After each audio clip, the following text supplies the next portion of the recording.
Hello, welcome to the Jackie Tan podcast. This show is a tribute to you, the one who loves a challenge, the one who is curious and creative and wants to explore all the different things that can help you level up and be your best and live life in a joyful and fulfilling way. And today's episode is going to help you do that because we talk about the brain. I have the most incredible guest on today, Dr. Titus Chiu. He's a 2-time best-selling author, award-winning international speaker, and holistic brain expert that specializes in healing concussions naturally.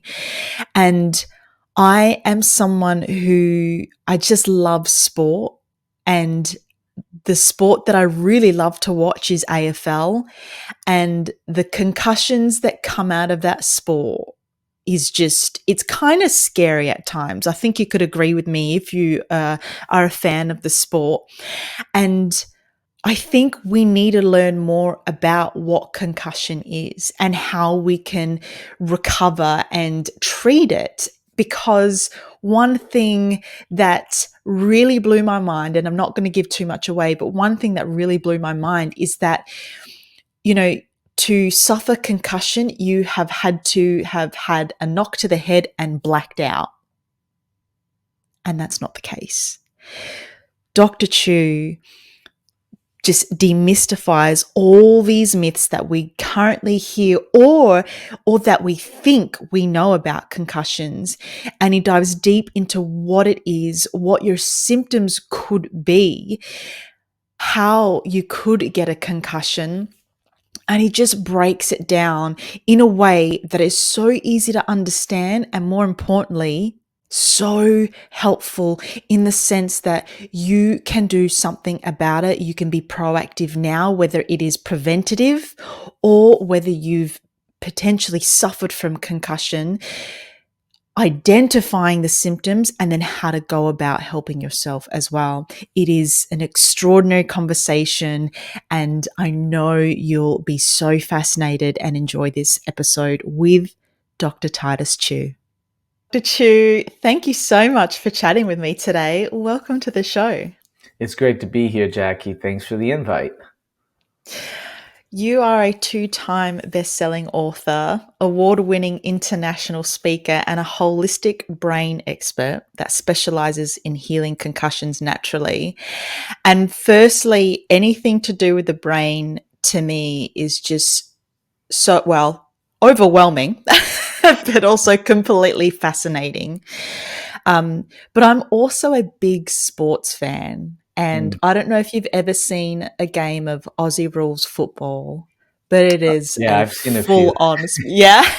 Full on, yeah. And concussions, yeah, like they're pretty, I wouldn't say regular, but they happen. And even recently, there's been some athletes who have come out post-career talking about how, well, firstly, some of them, are now have onset early dementia.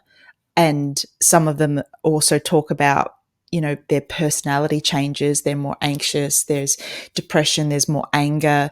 So there's all this stuff going on. And I wonder whether, if there's more information out there available, which I know what you are doing, whether we could prevent that. And so I know you have a concussion story.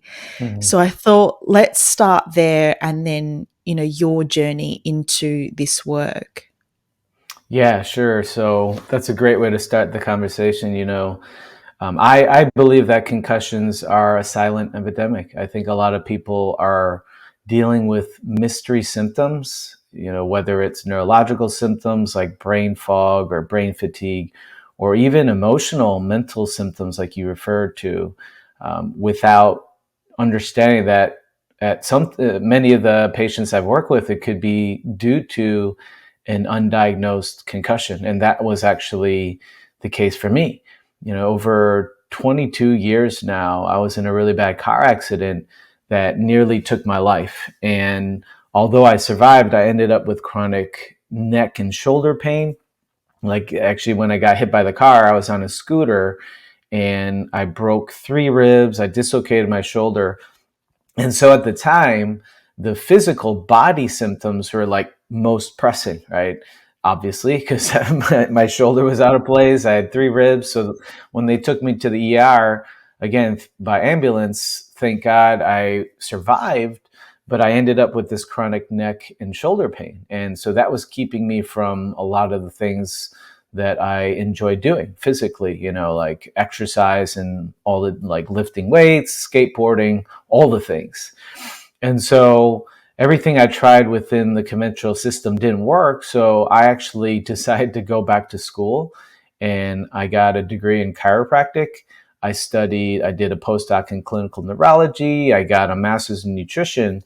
And I'm so glad that I did, because along the way, I experimented with a lot of the different things that I learned in school and in workshops and reading books.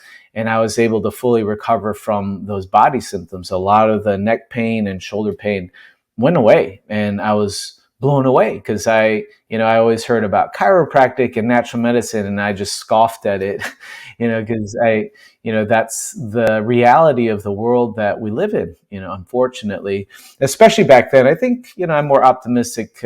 More people are looking for natural solutions. And so anyways, fast forward, this was, 22 years ago, as I began in practice and started seeing patients, the body symptoms were pretty much gone, like the neck pain and shoulder pain, but I started to develop these strange neurological symptoms. Like I started to develop brain fog. And I remember specifically, it'd be like lunchtime. I'd be seeing patients, like a full day of patients. It'd be lunchtime. I'd have my lunch, and I would just crash. Like I literally like almost lose consciousness. So I made it a point to actually set my phone, the alarm on my phone, so I wouldn't, be late to my patient appointments later on in the day. And that was so strange, because nothing like that ever happened before, especially to that degree, And then what was more concerning, around that time, I started to develop vertigo, where I would just be sitting in a chair, and all of a sudden I feel like the room moving, and I almost fall out of my seat. And that was really terrifying, actually, just having this symptom come out of nowhere and almost lose my balance and fall. And the kicker for me, though, was really when I started to develop psychological symptoms like obsessive worry, and like you mentioned, even anger issues. Like I never had these issues growing up before. I come from a really good family and never experienced these symptoms, and it got so bad to a point where I hit rock bottom. Right, all these things, the culmination of physical symptoms, neurological symptoms, and then mental emotional symptoms. And it was all so confusing to me. And so I sat down, and I'm like, what is going on? And when I finally sat down and I just reflected back on my life, I realized that a lot of that stuff started happening after that car accident many years ago. And so it dawned on me that I sustained a concussion. And it's interesting, because there were like early warning signs, nothing like outrageous that really impacted my life. But when I look back now, it's quite obvious that there's these little things, like clues, that I number one, had a concussion that I didn't know about. And then number two, it never fully recovered. And so fast forward, it was probably about a year or two after, like these symptoms started to happen, I realized, wow, I am dealing with an undiagnosed concussion. And so at that point, when I realized that, that's when everything started to shift, because then I had something to focus on and fix. And so and at the time, this was over a decade ago. Really, I think that the standard of care of concussion is just abysmal. But back then, over a decade ago, it was even worse. And so I took it upon myself to, since I already had the training in neurology and all these other modalities, I went to specific workshops and conferences and seminars and certification programs to study the latest in concussion science. And again, I'm so glad that I did, because I would experiment with a lot of these breakthroughs. And I can now say that I've after many months, if not a year or two of trial and error, fully recovered from that concussion. And so I began to take a lot of these discoveries to patients of mine who either they came to me with concussions, they knew it, and or patients with these mystery symptoms that didn't realize that it all started from, again, an undiagnosed concussion.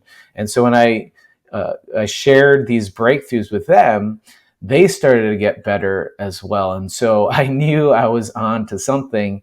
And that's when I decided to dedicate my career to really helping people with concussion symptoms heal their brains so they can get back to feeling normal again. I mean, firstly, the fact that, you've mentioned you were so confused, you were feeling all these things. I feel like everyone does. I've experienced brain fog. I've experienced that complete sort of meltdown where I've been working hard on something and then everything just shuts down. Mm-hmm. And so I think, this is so important for people to understand that this isn't normal and something can be done. And I Yeah. want to talk about the symptoms that you felt in a moment, but I thought it would be really important to start off with what is a concussion? Yeah. So what a concussion is it's trauma to your brain. And one of the biggest misconceptions out there is that you actually even need to hit your head to sustain a concussion. And that's why I went through so much suffering from these symptoms, because I didn't hit my head, number one.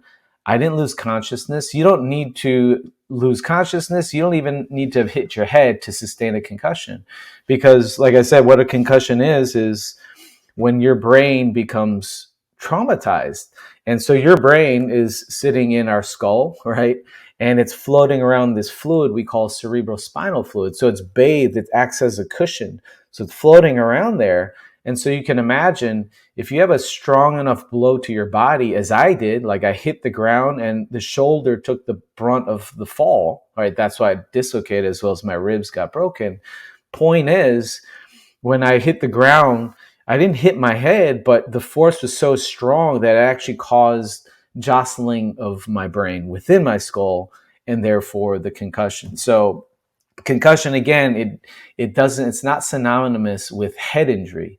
You can have a concussion if I've had patients who've been in whiplash accidents. They didn't hit their head, but the force was so strong. Not only did they have a whiplash in a car accident, but they also sustained a concussion.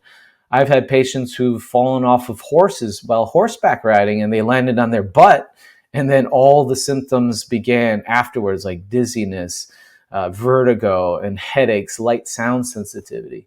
Right. So I've even had patients just fall off a bicycle and land on their arm. Right. And again, the majority of the force is on their arm, but it transduced up their spine, shook their brain around enough. And sure enough, they developed all the symptoms of a concussion. So again, I really believe that concussions are a silent epidemic, and that's the thing.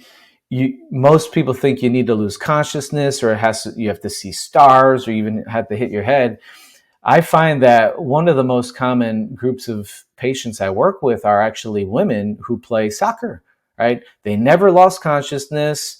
They never had like a huge blow to their head, but all the headers, like these, what I call micro T's or little T's, right? They accumulate over time. And so I find that a lot of patients come to me either, again, obviously patients who have hit their head really hard and all their symptoms started, they knew it was a concussion. But I've had a lot of patients who, again, it wasn't until I sat down with them, explored their history, and it's like, wow, a lot of your symptoms started after this game of soccer, or after years of soccer, right? Or a lot of your symptoms started after you were hit in the head or kicked in the head. You didn't lose consciousness. You didn't think you had a concussion, but sure enough, undiagnosed concussion. So yeah, what a concussion is not, it's not synonymous with head trauma. What a concussion is when you have trauma to the brain. And again, you don't need to lose consciousness or even have a hit to your head, which is why it can be sneaky. Yeah, and this is what blew my mind after hearing this from one of your interviews. And it got me thinking about all the times that I've had a knock or have fallen and Mm, how that's then affected me that I would never have thought to even think of. So it really got me thinking about that. mm. So I'd love to know, what are the symptoms of a concussion? Yeah. So another reason why concussions are so sneaky is because you can have different symptoms depending on what part of your nervous system was injured. So I like to categorize it to make things more simple. You can have physical symptoms, you can have neurological symptoms, and then you can have mental and emotional symptoms. So some common symptoms of concussion, like physical ones, are headaches, light and sound sensitivity. Very common one I see with my patients is visual or motion sensitivity, meaning if they're at a supermarket and they're walking down the aisle, like the visual movement, right, that triggers symptoms from them. They start to feel anxious or they start to feel out of sorts. Or other physical symptoms could be like feeling motion sickness when in a car. So those are some physical symptoms. And then you can also have neurological symptoms, like I said, like vertigo, or I have a lot of patients who end up with migraines or chronic migraines from concussions. And then you could have mental symptoms like brain fog or brain fatigue. And what brain fatigue is, it's not a physical fatigue like, when you exercise a lot or where your body's just tired. It's more like when you try to use your brain, either reading or trying to like concentrate and focus, your brain just shuts down, your eyes glaze over, and it's hard to process anything further. That's brain fatigue, and that's very common after a concussion as well. And then finally, you can have emotional symptoms.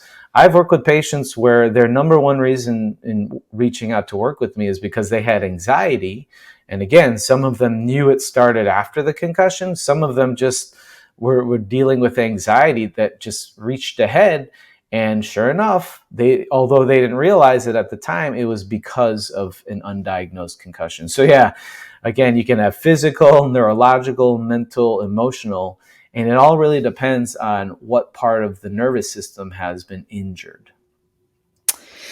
So, how do we really determine whether it is a concussion that we've suffered in the past? I mean, you've just mentioned all those symptoms, but yeah, how do we look back at our history and piece the pieces of the puzzle together? Yeah, great question. And so, again, going back to the definition of concussion, it's trauma to the brain, right? Mm. And the thing is, though, research shows that 70% people, after a few weeks, maybe 4, 6, 8 weeks, they recover, right? They don't have any further symptoms and they go on with their lives. Whereas an unlucky 30% continue to have symptoms afterwards. And that's what we call post-concussion syndrome or persistent concussion symptoms. And that I was one of the unlucky 30%. And so thinking back in answer to your question, it's really about sitting down and reflecting on your life, just like I did, right? Because a lot of these symptoms didn't start right away, but again, when I look back, like there were little clues, and that's the thing. Another tricky thing about concussions is that you might not have concussion symptoms immediately, like, and especially for me because I was dealing with the intensity of that neck pain, the dislocated shoulder, the broken ribs, that even if there were like these minor brain symptoms coming up, I probably didn't even notice them, right? All my energy was focused on getting out of that pain. And so, outside of working with a trained concussion specialist to really explore your history, that's what I recommend people do is just sit down and think back on your life. Like, number one, like what are some risk factors that you might have had? Like, so if you've played, contact sports, so like you said, Aussie football or rugby, like those things will definitely increase your risk factor for concussions. But even more, sports that aren't totally associated with concussions. So like horseback riding, as well as, like I said earlier, soccer. So having that and then having multiple hits, right? Already it's kind of like whenever I work with patients, it's always like a matter of probability, right? So I'm always looking back, unless someone comes to me and be like, I got hit really hard, fell to the ground, and I developed all these brain symptoms. I know I have a concussion, right? But then outside of that, it could be a bit trickier, right? So if any of you out there listening right now can relate to any of those symptoms that I just described, number one, and then number two, you have a history of a car accident, you've played contact sports where maybe you've been roughed up a little bit. Definitely if you've lost consciousness, right, and you've had hits to your head, then most likely you do have a concussion or an undiagnosed concussion, and perhaps post-concussion syndrome, right? So it's really a matter of just reflecting back on your life, really. And if you're still struggling with these symptoms, then it's probably a good idea to get checked by a concussion specialist to make sure that you're not dealing with these different symptoms from an undiagnosed concussion. Well, do the symptoms vary in intensity depending on whether you have blacked out or whether you've had multiple hits to the body but you haven't blacked out? Like, does it vary? Do we need to be aware of, what's happening to our body? Yeah, I mean, symptoms can definitely vary depending on the intensity, but definitely. So the thing is, if you've lost consciousness, then you've probably sustained a concussion, right? But Yeah. outside of that, like if you have these minor insults here and there, the interesting thing that I've seen, Jackie, is that the intensity of the trauma doesn't always correlate with the intensity of the symptoms. I've had patients who've actually been knocked out or like had a huge blow to their head. And like I said, within a few weeks, they got back to life again. They're completely normal, right? Whereas I've had some patients who were like pulling groceries out the trunk of their car and bumped their head just really lightly, and then their lives fell apart from that. And so again, it's that's the tricky thing as well. There's a lot of that's why I think it's such a silent epidemic, because it's not that black and white. And so the intensity of the actual trauma doesn't always correlate with the intensity of symptoms. And there's different reasons for that I've uncovered over the years, but that's one of the biggest things that I've noticed. Oh, so important to know. Because how often do we just brush off that bump on the head from the trunk? Do you know what I Yeah. mean? Yeah, I mean, things will Oh, happen, right? It's not like we're, living in a bubble or have to like not leave our homes, that's but it. it's important to pay attention. If you did bump your head a little bit, are you feeling off like afterwards? Mm. Do you feel a little bit dizzy or a little bit of headache, or especially that brain fatigue that I mentioned? And if that continues to linger afterwards, then you definitely want to get checked, right? So those are things, because one of the biggest mistakes I've seen my patients make time and time again over the years is they sustained a concussion and they actually knew it, right? They're like, or maybe they didn't know they had a concussion, no one diagnosed them, but they're like, yeah, after that, game I played, I got hit really hard, didn't lose consciousness, but I just felt off, but I continued playing, right? Or maybe they didn't continue that game, but or whatever it was, they sat out, but then they continued playing sports or being just as active, even though they weren't fully recovered. But that's the thing, it wasn't their fault, because no one taught them to watch out for the warning signs related to concussions. And so, yeah, one of the biggest mistakes I've seen people make is they get back into their game or their lives as if nothing happened, and they actually weren't fully recovered. And then they had another concussion. When that happens, you're actually at risk for what's known as second impact syndrome, and that could be lethal. Now, thankfully, a lot of the patients that I've seen, they didn't have that. But what ended up happening was the second time they had another concussion, even though it was a lot more minor, the fallout from that was just brutal. And that's a lot of times when people reach out to work with me, because maybe they had a concussion, they thought they fully recovered just on their own, right? But then they had a second hit and wasn't anything, right? And that's what they usually tell me when I'm doing a video consult with them. They're like, you know what? I've had actually several concussions before, and this one's different though. Like the other concussions before, after a few weeks, I didn't feel well. I felt dizzy, headaches. I slept a lot, but after a few weeks, totally fine, right? But it wasn't until this last one where I didn't even really get hit that hard that I'm like bedridden, or I'm dizzy, or I can't even go to the grocery store or drive anymore. I can barely function at work, right? And so that's one of the biggest mistakes I see people make, is not taking it seriously enough. And another myth in relation to concussions and to brain health in general is that time heals all wounds. In fact, if, as you alluded to earlier, when you have undiagnosed concussions and untreated concussions, more importantly, that can double your risk for dementia, and it can increase your risk for multiple sclerosis. And what we hear a lot of the NFL players, hockey players, rugby players, like you mentioned earlier, dealing with is what's known as chronic traumatic encephalopathy. It looks like early Alzheimer's, but it's not due to this unknown root cause. It's due to untreated concussions. But that being said, the good news is, right, the key word there is untreated concussions. There's a lot that you can do about it if you catch it soon enough and then you take action towards recovery. So much there.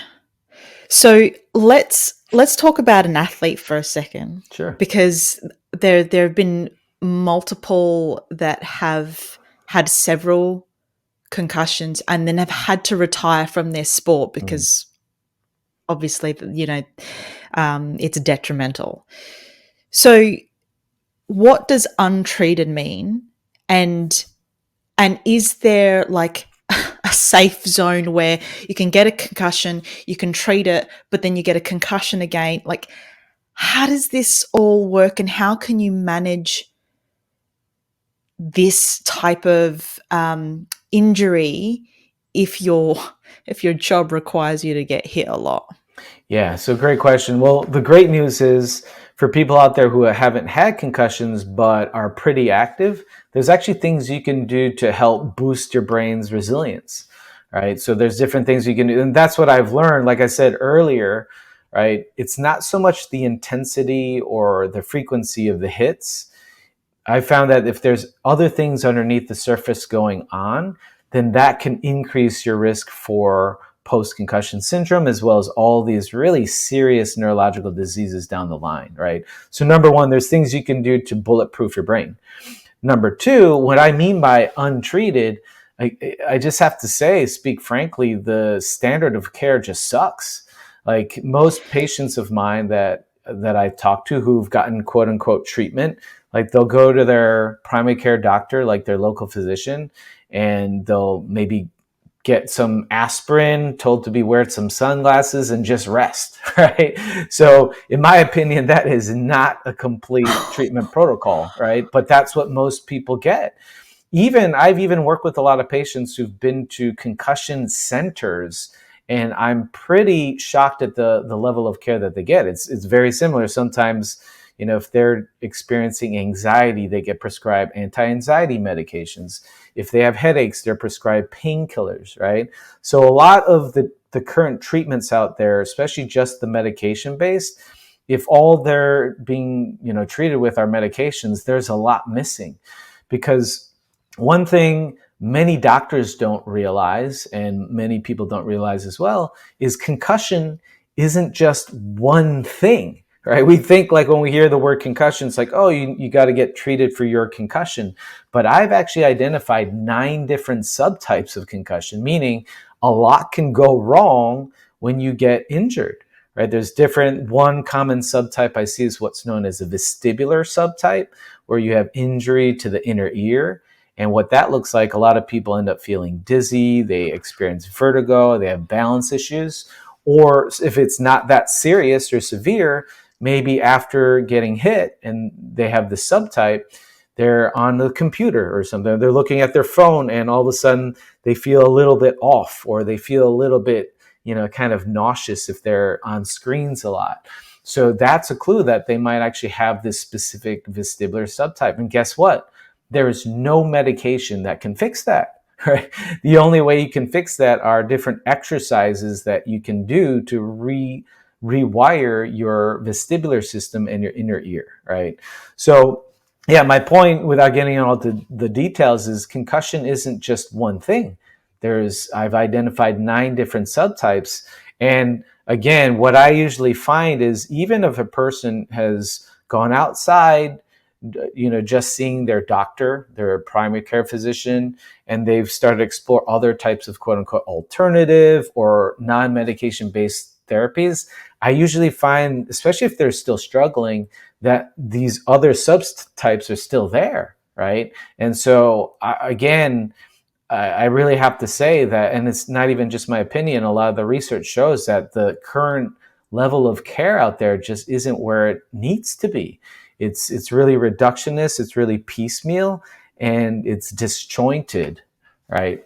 And that's not to say that medications aren't necessary in some situations, but more importantly, you have to identify what the root cause is. And like I said, the great news is, if you can identify the subtype that you have and you get the right treatments that fits that subtype perfectly, a complete recovery is totally possible, right?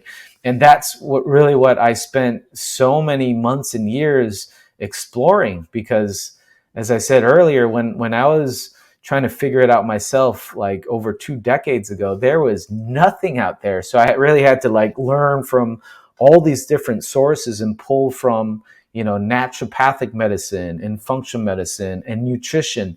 But in addition to that, I also studied vestibular rehab and different types of vision therapy, as well as chiropractic and manual therapy. It's actually a second subtype is injury to the neck.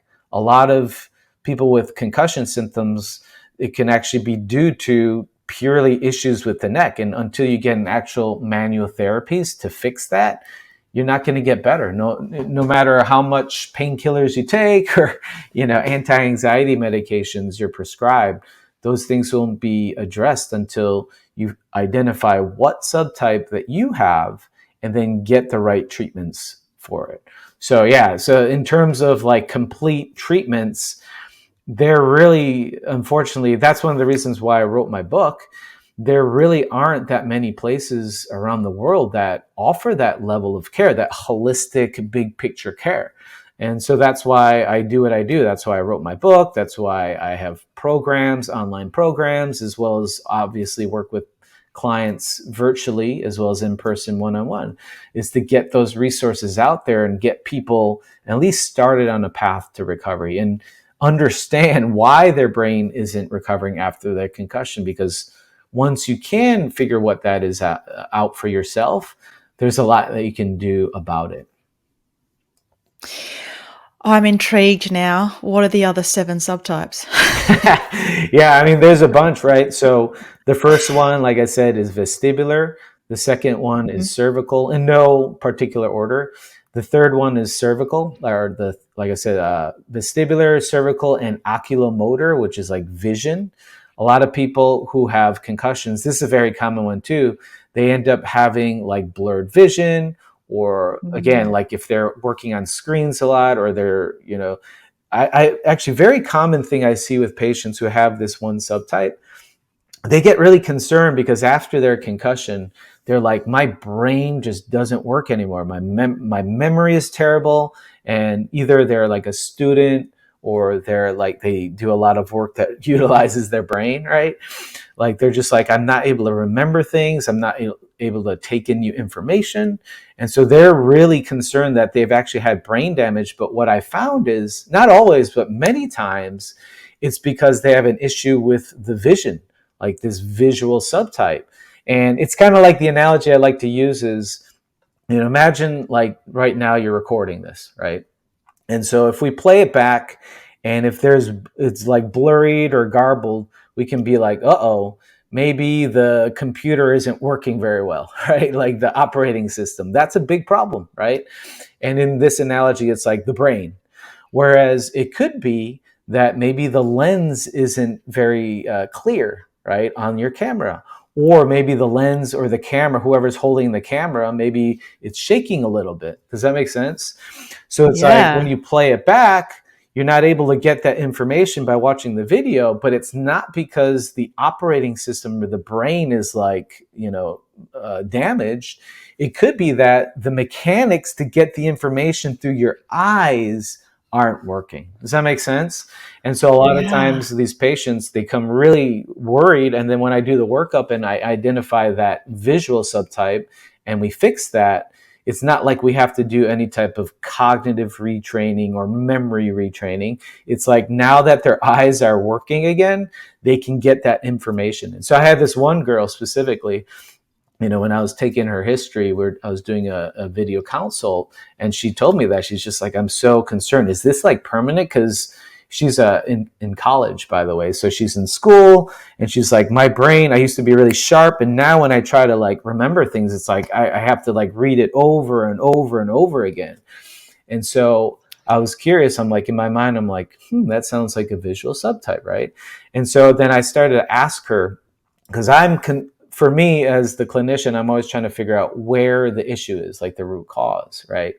And so I'm like, is it her brain? Is it this area of the nervous system we call the hippocampus, which deals with processing memories, right?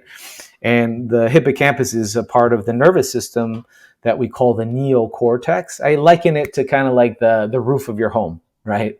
So I'm like, does she have an issue with her actual brain? Or is this visual subtype? So then I asked her, I'm like, well, what about when you go to lecture and you listen? Are you able to like understand the lecture? She's like, actually, I am. And the strange thing was, prior to the concussion, I was a visual learner, right? And like listening to things, that wasn't my strong suit. So right there, I'm like, boom, you got great news, right?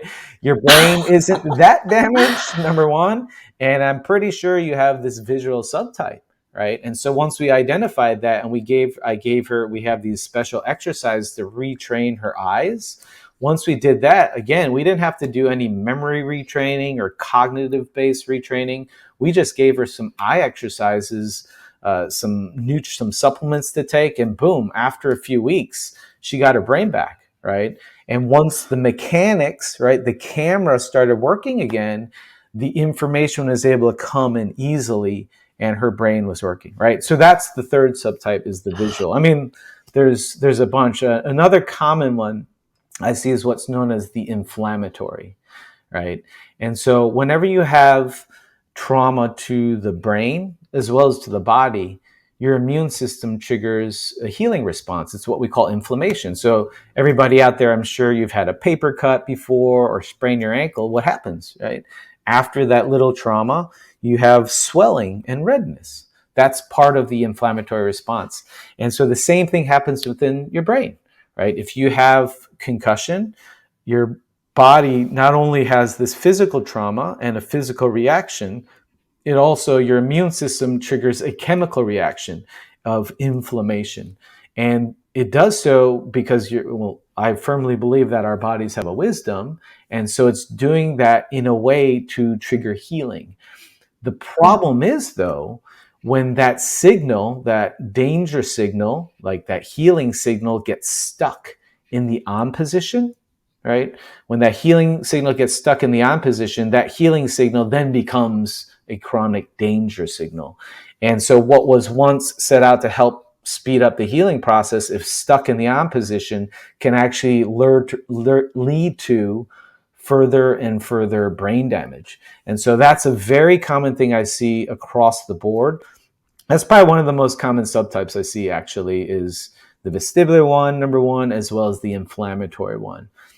Because again, it's like, and clues that you have the inflammatory subtype is like things like brain fog, or a lot of people brain fatigue, or after a concussion, like a lot of people end up feeling really tired for the next day or two. That's part of that inflammatory response, and your brain's shutting down in its wisdom, so you'll hopefully rest and not cause more damage, right? At least for that initial reaction. But if you find that even after that first day or two, week especially, you continue to have brain fog or brain fatigue, maybe I've even seen people start to develop depression or anxiety from this. Those are clues that you might have that inflammatory subtype. So yeah, so that's another very common one. that I see as well. And so the key, like I said, it's like what I've learned is the more of the different subtypes you have, the harder it is or more complicated it is for recovery. Because again, most doctors out there, when if you go to them, you're like, if you even knew you had a concussion, you're like, yeah, I had a concussion or I hit my head and I have all these symptoms. They just see you as concussion, right? This one thing. And Yeah. they're like, okay, you got headaches. Here's your aspirin. Wear some sunglasses, get some rest, right? And so that's why I think so many people fall through the cracks, because there's not much research out there. And a lot of, actually, no, I take that back. There's a ton of research out there that I've poured through the years, but there's a gap between this cutting edge research that's in the scientific journals and what shows up at your local doctor's office. Sometimes that gap can be up to 18, 20 years, especially when it comes to the brain, right? And so there is a ton of research, there's a ton of evidence, but there's not many people out there, many doctors, including neurologists, unfortunately, that understand the complexity of the big picture. But like I said, the great news is when you can identify what your subtype is and you do the right thing, in the right order, complete recovery is possible. I was able to do it. I've helped thousands of patients over the years, and readers of my book get started, right? And I know if you're watching this right now and you're struggling with concussions, the same can be possible for you. And I'm really excited to talk about how we can do the right things and how we can bulletproof our brain. But before we get there, I would love to know, in your opinion, what should the protocol for concussion be for these athletes who have to? At this stage, I'm aware that the AFL, if you get a concussion, then you're not allowed to play the next week. So you get 2 weeks off. So that's what I'm aware of at the moment. What would you want to see as a protocol for any sports or organizations Yeah, what I would want dealing to with see concussions? is a quick run through of those 9 different subtypes to see if a person actually has any of them, because it's like that's great that people are making some strides and there's more awareness towards this, but it's like, again, as hopefully you're learning on this call and other people watching, it's unique to everyone, the recovery process. So 1 week, 2 weeks, 1 month. So for me, I always look at objective markers, and that's the beautiful thing. Like most people think, including doctors, like concussions are so subjective and right, but there's actually physical clues, and there's actually tests that you can do to identify if you have these different subtypes. So one of the things I always check for is balance. So, and I invite people who are watching this, if you're concerned right now, like stand up, put your feet together, and check your balance. And if you feel pretty solid, try closing your eyes. If you start to sway a little bit, you might have one of the subtypes, right? So there's some clues, like physically, that a person hasn't fully recovered. Number one, like balance is a very common one. Number two, eye movements, going back to the whole visual subtype. Like there's different types of eye movement tests that you can do. And actually a lot of the latest cutting edge research is starting to explore using eye movements and how smooth they are as an objective window of concussion, right? And so, yeah, what I would do in answer to your question, I would, right now there's more kind of subjective checklists and questionnaires. I would make a standardized protocol, again, exploring these 9 different subtypes. When I work with patients, like I do deep dives, like I don't leave any stone left unturned. But what I would do is I'd have it abbreviated for people who are on the field, right? Whoever the trainer is or the doctor on the field to actually do these subtypes. Because, yeah, I remember, I think this was sometime last year, there was a professional football player, American football player, who had a massive concussion, right? They cleared him, and then he went out again, got hit again, and you can literally see him. He could barely stand up. And I remember when this came out in the news, I was watching they had a press conference with him after his first concussion. right? They had a press conference and he's just like, yeah, I'm fine. I'm cleared to play pretty soon. And I remember him turning his head. There's actually a reflex that connects your inner ear, the vestibular system we talked about before, with your eye movements. I remember watching him on this TV interview. He turns his head, and normally when you turn your head, your eyes should track very quickly, right? So I see him turn his head, and I see his eyes just go like molasses through, like instead of like a quick movement. And I'm like, that it was right there. He should not have been cleared to play, right? So again, my point is there's like these physical clues that a person has a concussion, and I always look at those different types of objective findings to know if a person's clear or not. Because I liken concussion symptoms like the tip of the iceberg, right? You can have the tip of the iceberg, like headaches and migraines and dizziness, balance issues, and then you quote unquote recover, right? That means the tip of the iceberg is gone, but boom, man, if you look under the surface, when I do with my patients, a lot of times those warning signs are there, right? And so for me, what I considered like complete recovery, and again, it's possible, it's a combination of number one, are you able to get back to your life again, like symptom free or much better, but not just symptom free. Number two, are those objective tests where they need to be? When those things align, then I know that person is cleared to move on with their life, right? I mean, it doesn't mean like you have to put your life on hold, but you have to, one of the biggest mistakes I see patients make is they think they're out of the recovery phase before they actually are. So I don't mean like putting your life on hold, because some of the latest research shows that actually if all you did was just rest and you didn't try to get back into your life again, that's one of the worst things for you, right? So the latest research shows the sooner you can get, being active again after your concussion, the better, right? But that being said, it's not like overdoing it. Like a lot of my patients, they're just like, man, I can't Of course. work, I can't play sports the way I want to, and I just want to go out and do it. I'm like, take a breath in and then exhale. Why do we I love get it. I'm the extremes? same way. That was one of the biggest mistakes I made, right? It's like if you have a concussion and your brain doesn't work the way that it can. And I have high expectations for myself. I Mm-hmm. did back then too. But one of the things I learned is if I didn't listen to my body, again, it wasn't just like hiding in a dark room in a bubble, but it's about getting active, but also really listening to your body. And when you need that downtime, take that Yeah. downtime, even if it's like half the amount of time you'd be working prior to your concussion, right? That's your brain telling you, hey, it's time for a little break. But yeah, that being said, my point was what I consider like out of the recovery phase where you can get back to a more normal life is when symptoms both improve.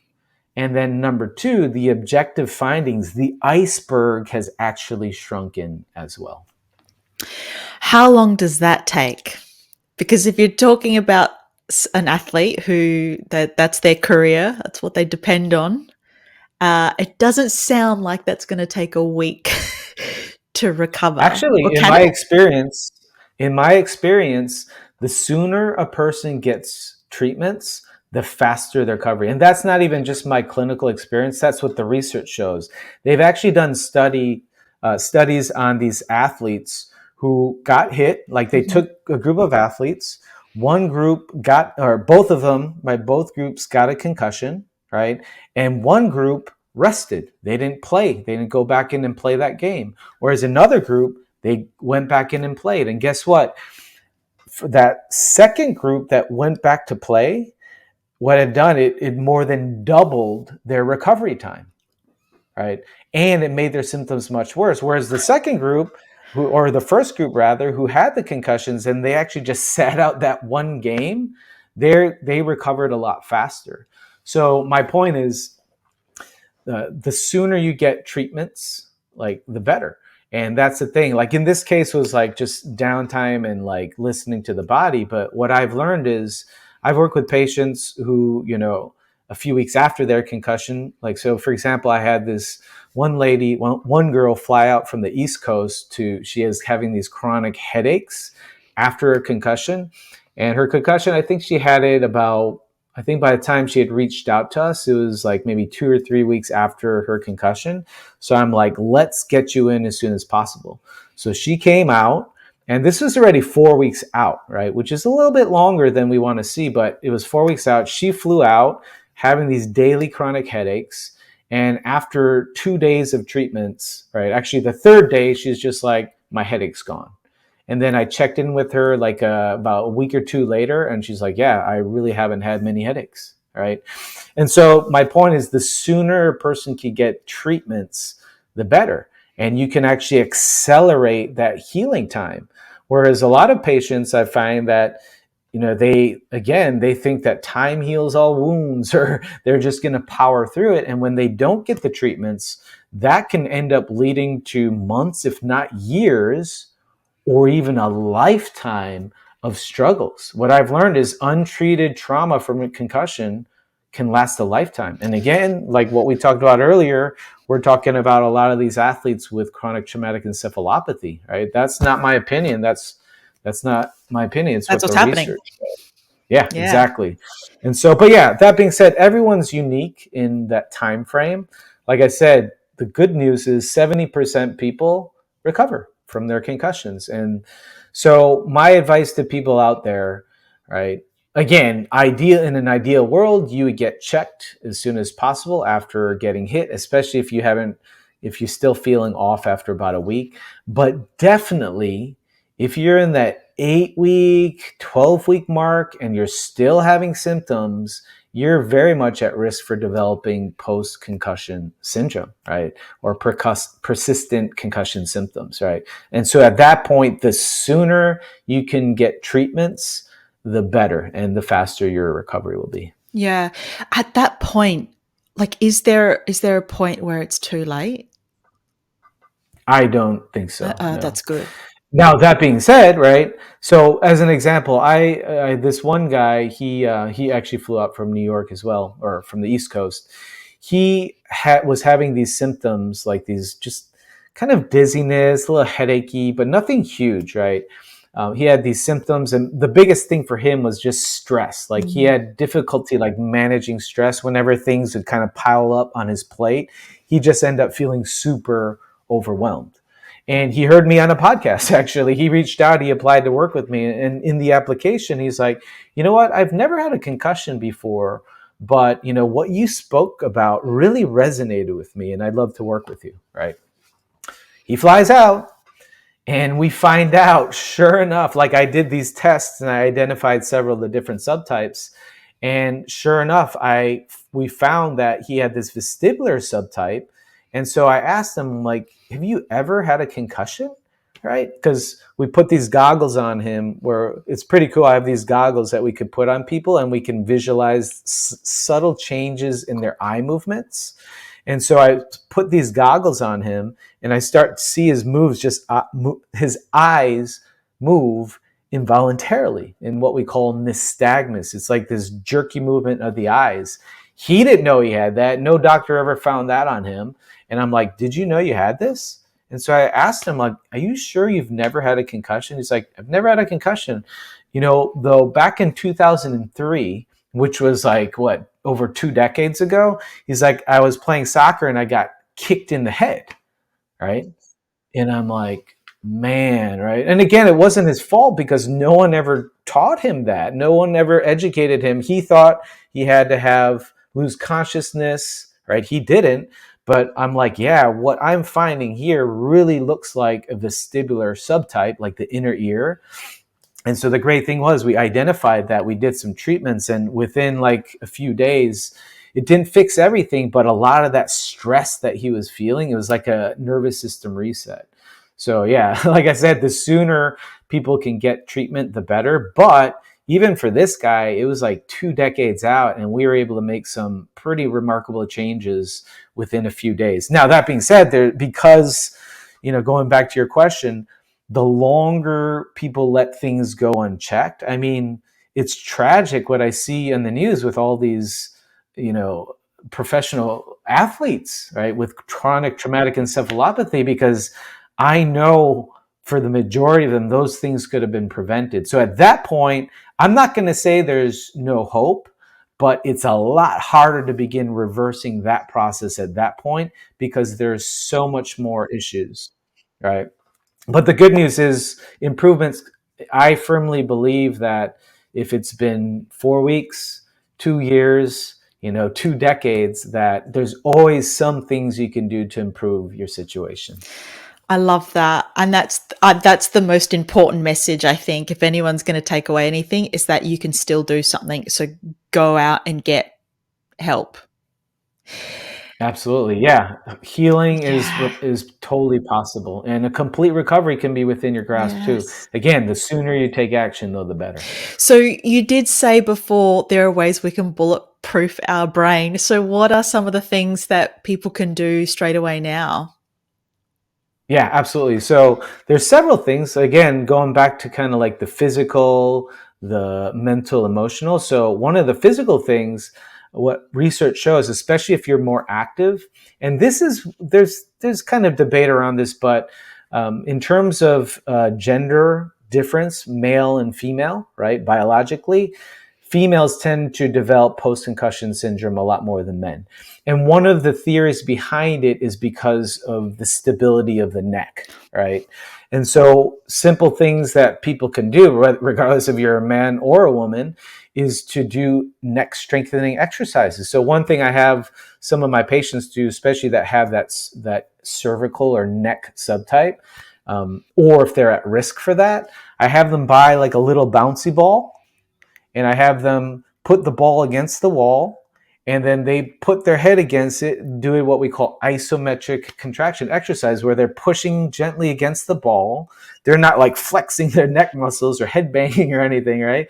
But gently pushing against the wall and then rotating, right? Rotating 360 degrees, because that will help stabilize and strengthen the neck muscles. And so this is good for people to bulletproof their brain, even if they have had a concussion, like to help prevent issues in the future. This is also good, like I said, for people who are pretty active and never had a concussion, knock on wood, right? So that's one simple physical thing you can do. And another thing, this is what I call neurochemical, strategies to bulletproof the brain, is taking fish oil supplements, right? So omega-3 fatty acids, those are very important for brain function, for decreasing inflammation. And a lot of research shows that people, and I see this a lot in my clinic, some of the people with that inflammatory subtype I mentioned earlier, when we actually do a workup, because there's a simple blood test that you can do in the comfort of your own home to measure your levels of healthy fats. And sure enough, a lot of people with this inflammatory subtype, right, when we measure their levels of omega-3 fatty acids, they're just abysmal. They just like almost have no omega-3 fatty acids. And then what's known as omega-6 acids, fatty acids, they're pro-inflammatory. They can lead to inflammation. A lot of times I see that they have high levels of omega-6 fatty acids, low levels of omega-3 fatty acids. And that's one of the reasons why I think they fell into that inflammatory subtype.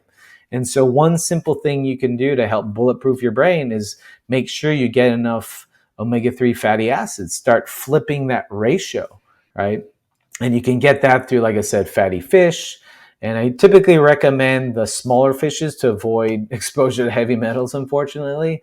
So the smash fish, salmon, mackerel, anchovies, sardines, and herrings, those come with a lot of great fats.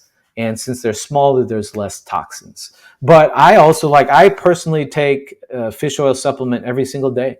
And I think when I don't take them, I notice it. When I do take them, my brain is so much more on point, and I'm in a better mood. I have more brain power and endurance. So that's one thing that I do. And again, knock on wood, if God forbid another, injury happened, I'd be much more protected, right? And so that's another thing you can do, is to take the omega-3 fatty acids. Amazing. Can you talk to nutrition just quickly? Because I know you talk about the ketogenic diet for brain health. Mm-hmm. Yeah. So when it comes to concussion recovery, and when it comes to diet and nutrition in general, this concept of biochemical individuality is really important, meaning one woman's medicine could be another man's poison. Yeah. So it has to be really unique. But I find that the ketogenic diet can be really helpful for not only concussion recovery, but also for brain health in general. And what the ketogenic diet is, it's where you have it's all about the different ratios of the macronutrients. So the majority of people these days eat a lot of carbs, maybe a little bit of protein, and many people try to avoid fats, right? Probably not people who watch your podcast because they're more educated. But that being said, most people think that, fats are so bad for you, you got to avoid them. And that couldn't be further from the truth, right? There's different types of fats. Some are very bad, like trans fats and seed oils. But that being said, what the ketogenic diet does is it flips that ratio on its head, where you eat more healthy fats, right? So a huge amount of healthy fats should make up your caloric intake, moderate levels of protein, and lower carbs. So yeah, when you do that, you start training your brain and body to burn fat for fuel instead of sugar, because your body produces these substances we call ketone bodies, which can be very, very, very protective for the brain. So yeah, sometimes those things are, and that's kind of how I eat anyways. I actually, when I was on my recovery journey to concussion, I did like a really hardcore, strict ketogenic diet for about 2 months, and I felt fantastic. And that really helped reset my nervous system. And so now what I do is maybe once or twice a year, I'll do something pretty hardcore like that. But I'm pretty sure at that time I was actually measuring my ketone bodies like every day, at least for the first 2-3 weeks. And I was in ketosis. But my point is, I'm pretty sure now the way I eat currently, because that's kind of my diet now, I do eat carbs, but a lot of the majority of my nutrients come in, clean, healthy protein sources as well as healthy fats. My point is, I'm pretty sure I'm fluctuating in and out of ketosis all the time, right? And so especially the times where I do more kind of hardcore cleanse once or twice a year, and I do actually count the number of, carbs that I'm eating to get into ketosis, I'm just like supercharged, right? Wow. So yeah, ketogenic diet can be really helpful, but I find that for a lot of people, it's not sustainable long term, and that's okay, right? So I usually use ketogenic diet as almost like a medicine for people on their concussion recovery.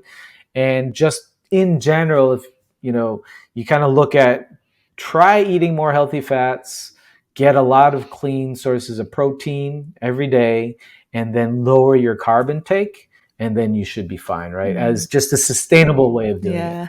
I'd much prefer that as my medicine than a pill that could potentially have so many other side effects. So why wouldn't you do that? And you get to eat yummy Absolutely. food. And like I said earlier, unfortunately, there aren't many pills out there for people struggling with concussion because it's not just one thing. There's all these different subtypes. So, so ketogenic diet, food as medicine is definitely the way to go. Preventive medicine as well. Oh, Dr. Chiu, I could pick your brain, pun very much intended, for hours. This has been... Leave this part out, though. It's still recovering.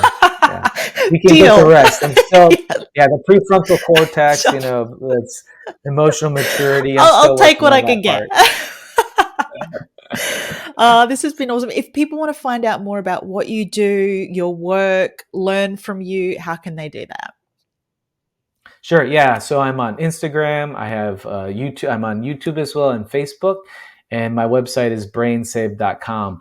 And for people who are interested to know if they're at risk for that inflammatory subtype, which is one of the most common ones I see, I have a quiz, a free quiz, leakybrainquiz.com. And if they go there, they can fill out a free quiz to find out their risk factor for that inflammation subtype.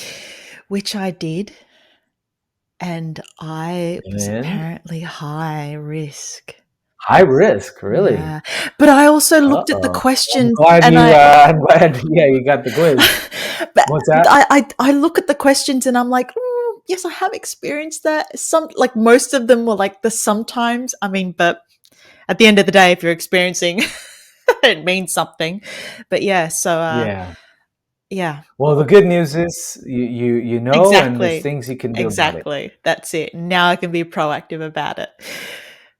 Dr. Chu, I've got one last question for you, and then I'm going to hand it over to you to ask a question to the listener.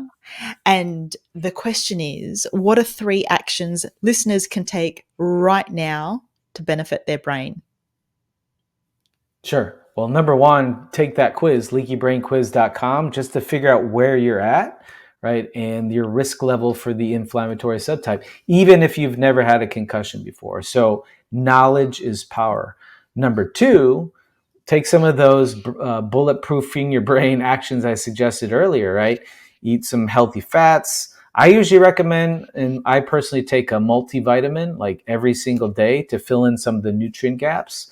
So this particular multivitamin has a lot of different vitamins as well as minerals, but also these compounds we call polyphenols, which are plant compounds that have been shown to help protect the brain and decrease inflammation.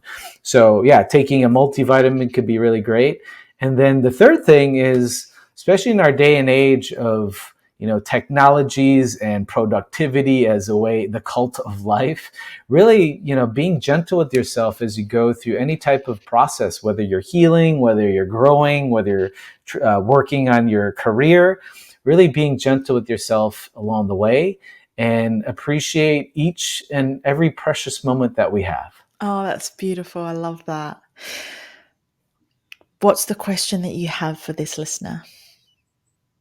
So the question, yeah, I was thinking about it earlier, you know, and I guess in terms of, and we could frame it, I would imagine anyone watching this far is probably really interested in concussion, but even if you're not dealing with a concussion, whatever it is you're up to in life, whether it's getting healthier, excelling at your career or healing from a concussion, one of the things, and especially if it's like a longer term goal with a lot of ups and downs, right? Pitfalls and, triumphs and tribulations, is really getting clear as to why you're up to doing what you are.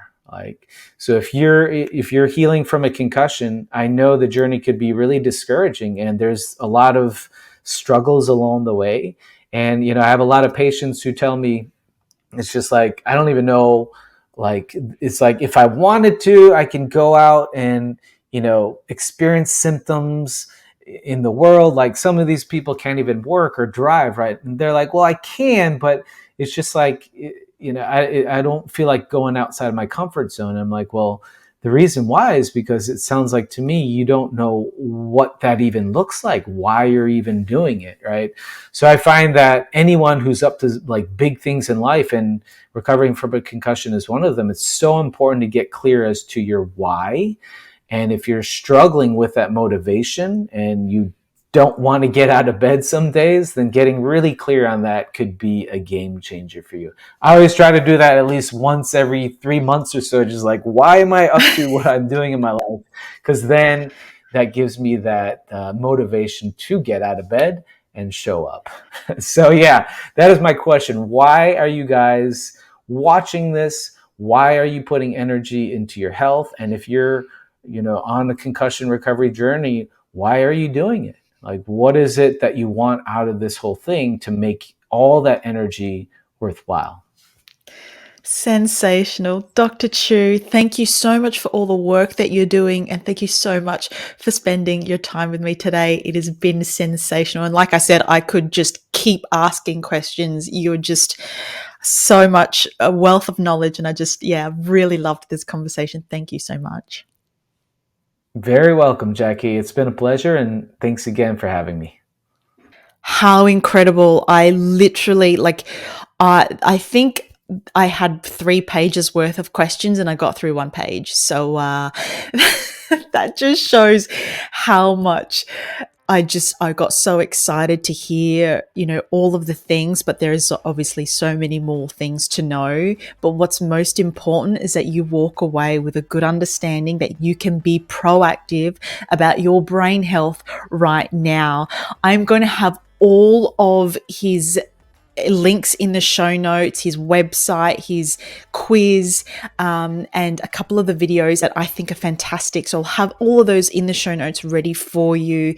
Go check him out. Go seek him out if you think that you need someone to help you, and if you're not getting the help that you feel that you need, go check him out. If you enjoyed this episode, please subscribe to the channel. Make sure you share it with your friends and let me know. Leave a comment if you're here on YouTube, or if you're listening on your favorite podcast platform.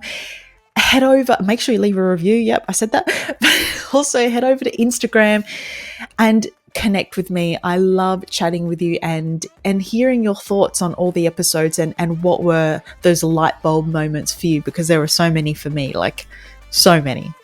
So connect, review, subscribe. I would be so appreciative and grateful to you.